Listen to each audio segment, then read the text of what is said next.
My name is Emily Lee, and this is my reading of The Story of an Hour.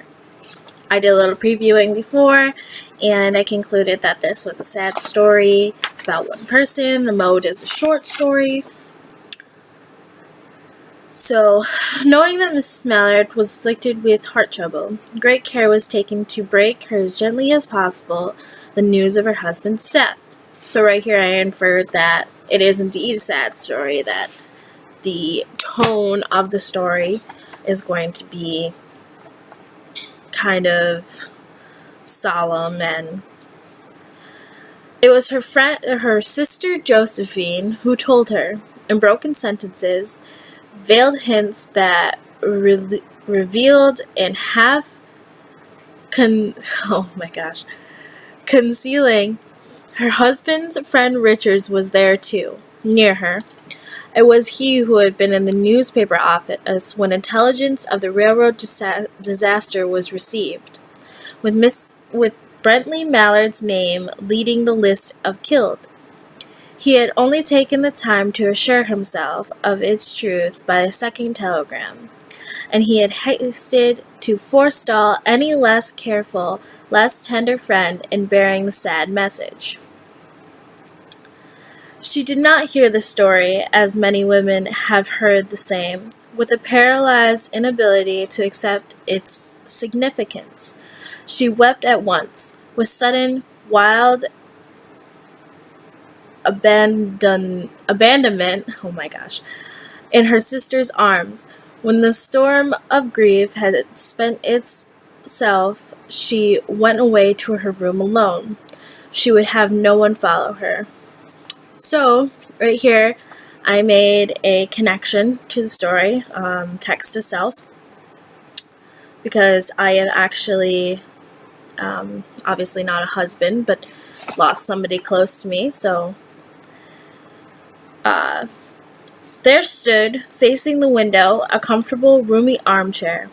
Into this she sank, pressing down by physical exhaustion that haunted her body and seemed to reach into her soul.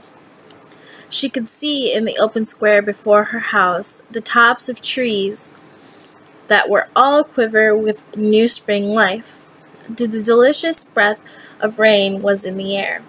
In the street below, a peddler was crying his wares. The notes of distant song which someone was singing reached her faintly, and countless sparrows were twittering in the eaves. Oh my goodness. There were patches of blue sky showing here and there. Through the clouds that had met and piled, one above the other, in the west facing her window. She sat with her head thrown back upon the cushion of the chair, quite motionless, except when a sob came up into her throat and shook her. As a child, she had cried itself to sleep, continues to sob in its dreams. She was young, with a fair, calm face, whose lines bespoke repression and even a certain strength. But now there was a dull stare in her eyes, whose gaze was fixed away off yonder on one of those patches of blue sky. It was a glance of reflection, but rather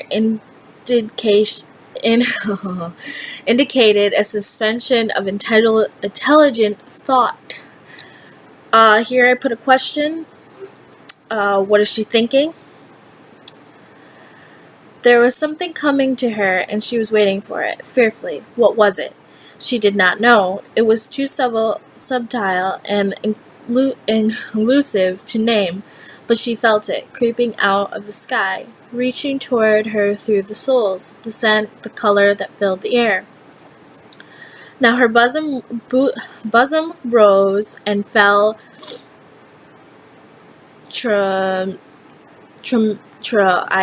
I know what the word is. She was beginning to recognize this thing that was approaching to possess her, and she was striving to beat it back with her will, as powerless as her two white slender hands would have been. When she abandoned herself, a little whisper escaped her slightly parted lips.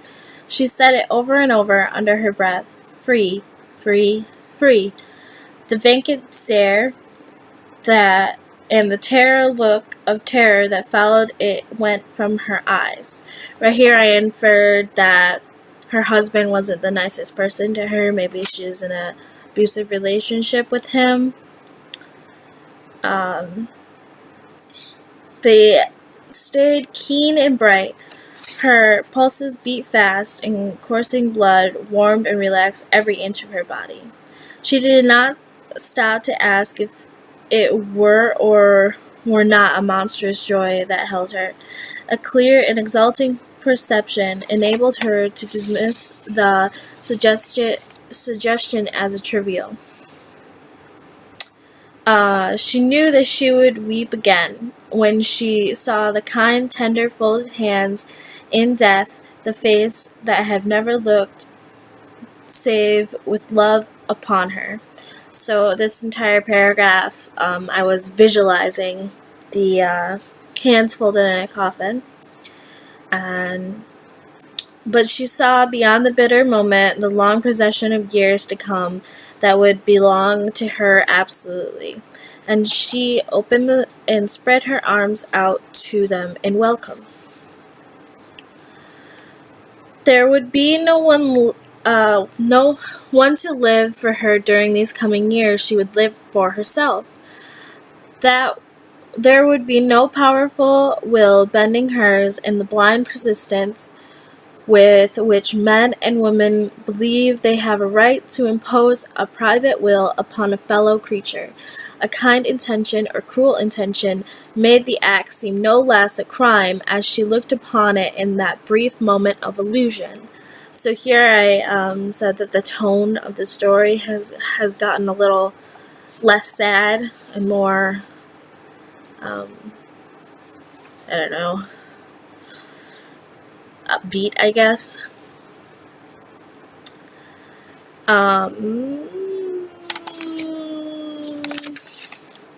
So yet she had loved him sometimes. So right there I determined importance that sentence was very crucial to the story.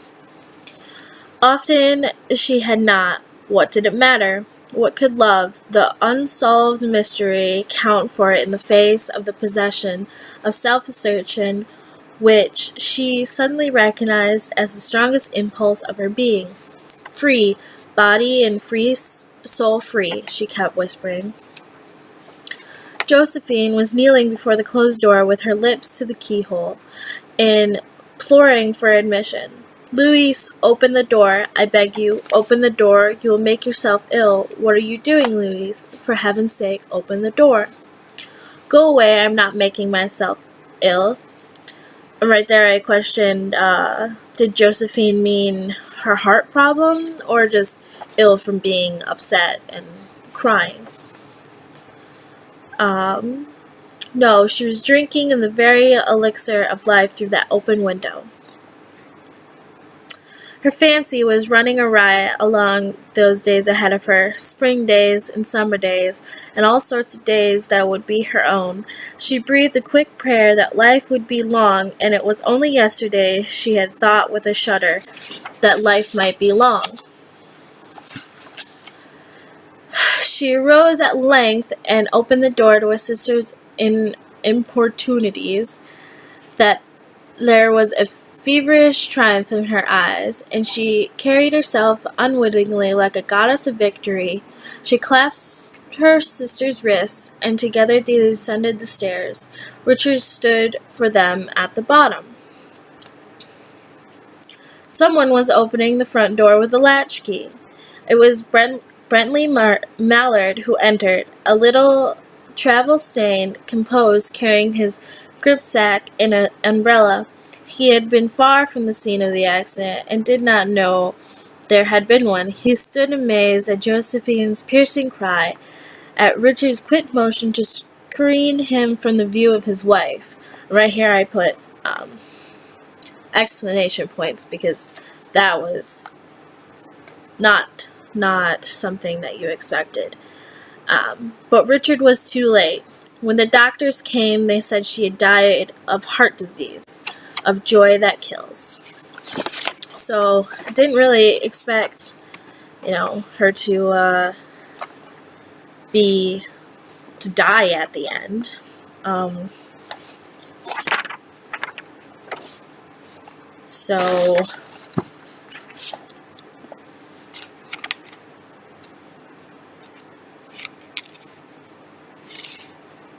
So that was my reading. I hope you enjoyed it.